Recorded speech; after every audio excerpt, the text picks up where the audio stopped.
Έλα γιατρέ, αυτό από το Stig, με πολύ αγάπη. Είπε λέει να τα ανοίξουμε, να τα ανοίξει όταν θα είσαι μπροστά. Όλοι πρέπει να είμαστε λίγο μπροστά. Κάτι για το μωρό πρέπει να είναι μάλλον.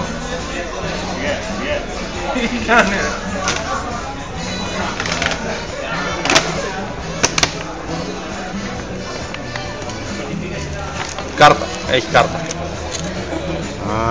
Με μεγάλη αγάπη, το ξύδι είναι να παίρνεις καμιά τζούρα όταν μπαίνεις στο φόρουμ και να μην μας κράζεις. Η θήκη επειδή ήταν ακριβής τη δίνω δώρο Χρήστο Stig. Κάρτα αλλαγές δεν αλλάζει.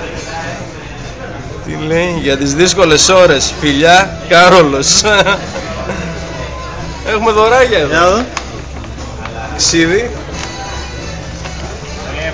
Είναι σε γυάλινο μπουκάλι τουλάχιστον ή σε πλαστικό το στείλω. Κάτσε να δούμε γιατί αυτά είναι και ακριβά. Ωστή.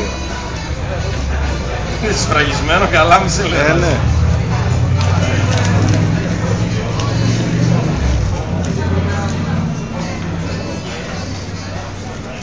Γιατρέ, σαν και αυτά που πίνεις κάθε βράδυ είναι. Ω, ίδιο.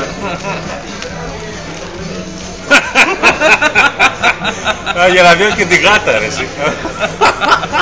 Καλά φαντάστηκα, σε πλαστικό θα ήταν. Είναι καλό, πρόσεξε. Αγνόξιδο. Είναι αγνόξιδο. Ευχαριστούμε πολύ. Στην υγεία σας. Μια ευγενική προσφορά από τα μέλη.